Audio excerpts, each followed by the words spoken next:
سفیان T V کے معزز ناظرین السلام علیکم۔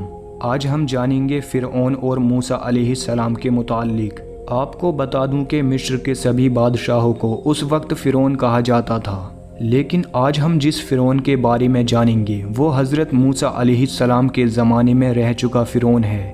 یہ وہی فرعون ہے جو موسیٰ علیہ السلام کی تعلیمات اور ان کے دین اور اللہ تعالیٰ کی نافرمانی کی وجہ سے اپنے پورے لشکر کے ساتھ دریائے نیل میں ہلاک ہوا۔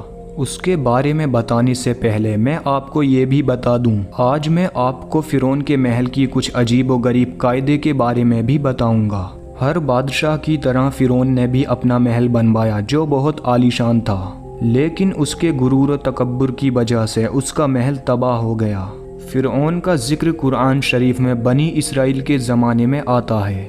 فرعون نے غرور و تکبر کی ساری حدیں پار کر دیں تو موسیٰ علیہ السلام نے فرعون کو اللہ پاک کی طرف بلایا، لیکن اس نے اپنے تکبر کی وجہ سے اپنے آپ کو خدا کہلوانا شروع کر دیا، اور یہی وہ وجہ تھی کہ اللہ تعالیٰ نے فرعون کو پوری دنیا کے لیے عبرت کا نشان بنا دیا۔ ساتھ ہی وہ اپنے پورے لشکر سمیت دریائے نیل میں غرق ہوا۔ فرعون کی لاش آج بھی پوری دنیا کے لیے ایک سبق ہے۔ قرآن مجید میں اللہ پاک نے فرمایا ہے، اور ہم فرعون کی لاش کو محفوظ رکھیں گے تاکہ وہ آنے والے لوگوں کے لیے سبق ہو۔ فرعون کی لاش 1898 میں دریائے نیل میں تبیسیہ کے قریب بادشاہوں کی آبادی کے پاس سے ملی۔ بادشاہوں کی آبادی اس جگہ کو کہا جاتا ہے جہاں مصر کے لوگ اپنے فرعونوں کو دفناتے تھے۔ فرعون کی لاش کو بادشاہوں کی آبادی سے نکالا گیا۔ 1907 میں پروفیسر ایلیٹ اسمتھ نے جب اس کے جسم پر ریسرچ کی تو اس کے جسم پر نمک جمی ہوئی ملی، جس سے یہ پتہ ہوا کہ ایک لمبے وقت تک یہ کھارے پانی میں رہا اور اس کی لاش دریائے نیل میں محفوظ رہی۔ پروفیسر ایلیٹ اسمتھ کا کہنا ہے کہ بھلے ہی فرعون کی لاش بہت ہی بوسیدہ اور شکستہ حال میں تھی، لیکن پھر بھی وہ ایک اچھے طریقے سے محفوظ کی گئی تھی۔ ریسرچرز کی مکمل تفسیر کے بعد فرعون کی لاش کو مصر کی راجدھانی قاہرہ کے میوزیم میں رکھا گیا تاکہ لوگ اسے دیکھیں اور اس سے عبرت حاصل کریں۔ قاہرہ کا میوزیم انسانی تہذیب کا سب سے بڑا میوزیم مانا جاتا ہے۔ اس میوزیم میں کعبہ شریف کی سونے کی چابی اور بہت قیمتی اسلامی دینار اور بھی بہت سی قیمتی چیزیں شامل ہیں۔ یہ تو رہی فرعون کی لاش کی بات جس کی پیشن گوئی قرآن شریف سے ملتی ہے۔ فرعونوں نے مصر میں 3000 سال تک حکومت کی اور مصر پر کل 33 فرعون گزرے۔ ہر فرعون کی حکومت 1 صدی تک رہی، جس میں سے ہمارا آج کا واقعہ آخری فرعون کے بارے میں ہے۔ یہ وہی فرعون تھا جس کا مقابلہ حضرت موسیٰ علیہ السلام سے ہوا، جو پانی میں ہلاک ہوا، اور اس کے ڈوبنے کے بعد سے ہی فرعونوں کی حکومت ہمیشہ کے لیے ختم ہوئی۔ یہ بادشاہ سونے، چاندی، ہیرے، جواہرات اور خزانوں کے بہت شوقین تھے، اور ان کی خدمت کے لیے ہزاروں لوگ حاضر ہوا کرتے۔ یہی وجہ تھی کہ ان فرعونوں میں اپنی دولت کا ایسا غرور و تکبر تھا کہ یہ اپنے آپ کو ہی خدا بتانے لگے۔ آخری فرعون بھی اسی وجہ سے جلیل ہو کر مرا، اور آج تک دولت کے نشے میں چور لوگوں کے لیے سبق بن گیا ہے۔ اس نے اپنی حکومت میں لوگوں پر ایسے ظلم و ستم ڈھائے کہ لوگوں کو اپنی عبادت کروانے پر مجبور کرتا۔ کچھ مصر کے لوگوں کو یہ لگتا کہ فرعون ان کے اور ان کے خدا کے بیچ باتیں پہنچانے کا ایک ذریعہ ہے۔ فرعون نے اپنی قوم کو دریائے نیل کے ذریعے گمراہ کر رکھا تھا۔ جب دریائے نیل اپنی پوری طاقت کے ساتھ لہریں مارتا تو فرعون عام لوگوں میں یہ اعلان کروا دیتا کہ فرعون نے تمہارے لیے دریائے نیل کو پرجوش کر دیا ہے، لہٰذا اب تم فرعون کو سجدہ کرو، تو لوگ جہالت کی وجہ سے یہ گناہ کرتے۔ ایک سال ایسا آیا کہ دریائے نیل کا پانی بہت کم ہو گیا۔ وہاں کے لوگ اور ان کے جانوروں کی پیاس کی وجہ سے حالت خراب ہو گئی۔ اس کے بعد پوری قوم فرعون کے پاس آئی اور کہنے لگی، اگر تم ہمارے خدا ہو تو ہم پر رحم کرو اور دریائے نیل کو پھر سے بھر دو۔ اس کے بعد فرعون سوچ میں پڑ گیا۔ پھر وہ ایک ٹوپی، اونی لباس اور اپنے ہاتھ میں راکھ لے کر ویران جنگل کی طرف چل دیا۔ وہ بالکل اکیلا گیا۔ اس نے اپنی قوم کے سبھی لوگوں سے منع کر دیا کہ میرے پیچھے کوئی نہیں آئے گا۔ وہ اس جنگل کی طرف گیا اور وہاں پہنچ کر اس نے اپنا شاہی لباس اتارا، تاج اتارا، اونی لباس اور ٹوپی پہن کر اس راکھ کو اپنے چہرے پر مل لیا اور پھر زمین پر لوٹ پوٹ ہونے لگا۔ اس کے بعد سجدے میں گر کر رونے لگا۔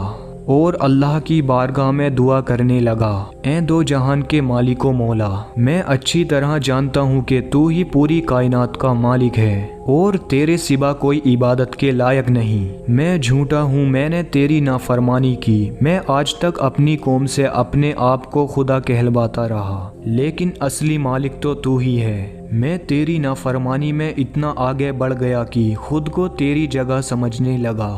اے خدا، تو ہی اول اور تو ہی آخر ہے، میں تجھ سے توبہ کرتا ہوں۔ اے خدا، تو میری توبہ کو قبول کر لے اور مجھے میری قوم میں رسوا مت کر۔ اس کے بعد اللہ تعالیٰ نے فرعون کی دعا فوراً قبول کر لی اور دریائے نیل کو پھر سے بھر دیا، اور دریائے نیل کو یہ حکم دیا کہ فرعون جہاں جہاں جاتا ہے تو بھی اس کے ساتھ چل۔ اس کے بعد فرعون جیسے جیسے آگے بڑھتا گیا، دریائے نیل بھی اس کے ساتھ ساتھ چلتا رہا۔ فرعون اسی حالت میں اپنی قوم میں گیا، اس کے کپڑے بھی دریائے نیل کے پانی سے بھیگتے جا رہے تھے۔ لوگ اپنے آستینوں کو پانی اور کیچڑ میں ڈبو کر ایک دوسرے پر مار رہے تھے۔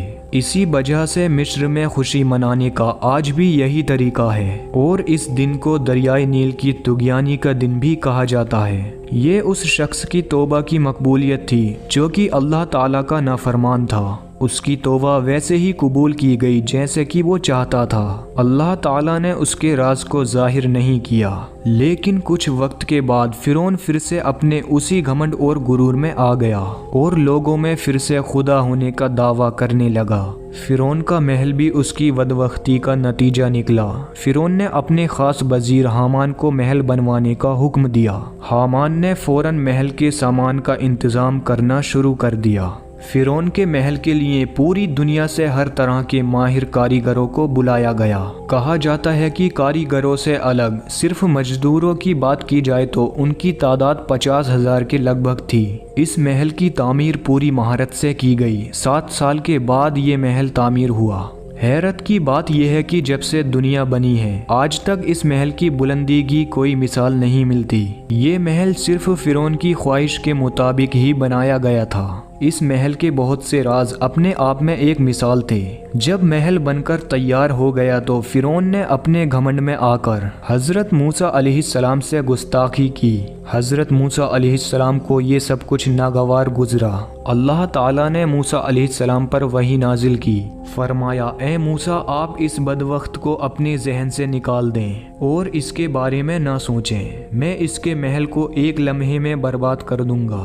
اور اللہ کے حکم سے ایسا ہی ہوا۔ حضرت جبرائیل علیہ السلام نے اپنا پر مار کر محل کے 3 ٹکڑے کر دیے۔ جب فرعون نے یہ سب کچھ دیکھا تو اس کو سمجھ آ گیا کہ یہ سب کچھ اس کی بدبختی کا نتیجہ ہے۔ پھر اس نے حضرت موسیٰ علیہ السلام سے جنگ کرنا شروع کر دیا۔ اللہ تعالیٰ نے اسے معجزے کے ذریعے سمجھانے کی کوشش کی، لیکن فرعون باز نہیں آ رہا تھا، اور آخرکار وہ حضرت موسیٰ علیہ السلام کا پیچھا کرتے ہوئے دریائے نیل میں اپنے لشکر کے ساتھ ہلاک ہو گیا۔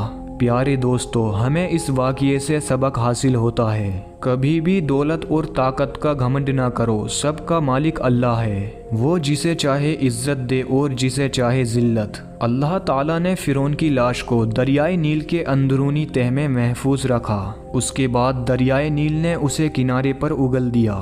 آج بھی فرعون کی لاش رکھی ہوئی ہے تاکہ لوگ اس سے عبرت حاصل کریں۔ اللہ تعالیٰ کی بارگاہ میں دعا ہے، اللہ ہم سب کو گھمنڈ اور تکبر سے بچائے اور ہم سب کو بہتر زندگی گزارنے کا طریقہ دے۔